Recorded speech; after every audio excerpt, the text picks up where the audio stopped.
కొండల తట్టు నా కన్నులెత్తుచున్నాను, నాకు సహాయము ఎక్కడి నుండి వచ్చును? యెహోవా వలనే నాకు సహాయము కలుగును. ఇక్కడ ప్రార్థన చేసే భక్తుడు, నేను కొండల తట్టు నా కన్నులెత్తి సహాయం కొరకు ఎదురు చూస్తున్నాను.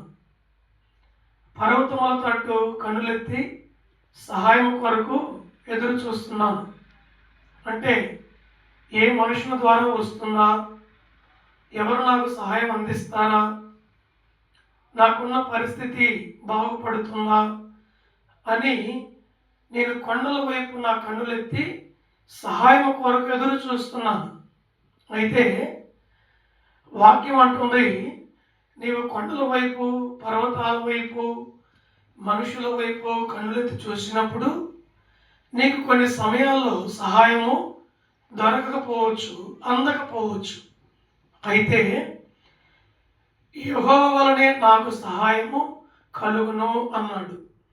ఎందుకంటే ఆయన భూమి ఆకాశములను సృజించిన వాడు.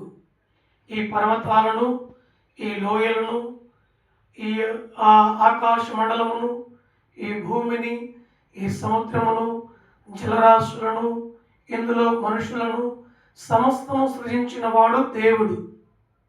కనుక నీవు దేవుని వైపు నీ కన్నులెత్తి చూసి నీవు ఆయన సహాయాన్ని కోరుకుంటే నిశ్చయముగా సహాయము నీకు దొరుకుతుంది. నీ ప్రతి అవసరము తీర్చబడుతుంది. ఇది దేవుని వాక్యము ఈరోజు నీకు నాకు తెలియపరుస్తుంది. నీవు ఎవరి వైపు కన్నులెత్తుచున్నావు? కొండల వైపు కన్నులెత్తుచున్నావా? పర్వతాల వైపు కన్నులెత్తుచున్నావా? మనుషుల వైపు కన్నులెత్తుచున్నావా? ధనికుల వైపు కన్నులెత్తుచున్నావా? లేదంటే నీ యొక్క బంధుమిత్రుల కొరకు కన్నులెత్తి చూస్తున్నావా?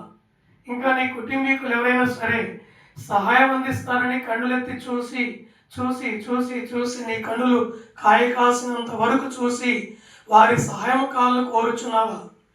అయితే వారి సహాయం నీకు అందట్లేదు. ఎందుకంటే నీకు సహాయకుడు ఒక వ్యక్తి ఉన్నాడు. ఎవరయ్యా ఆ వ్యక్తి అంటే నజరేయుడైన యేసు.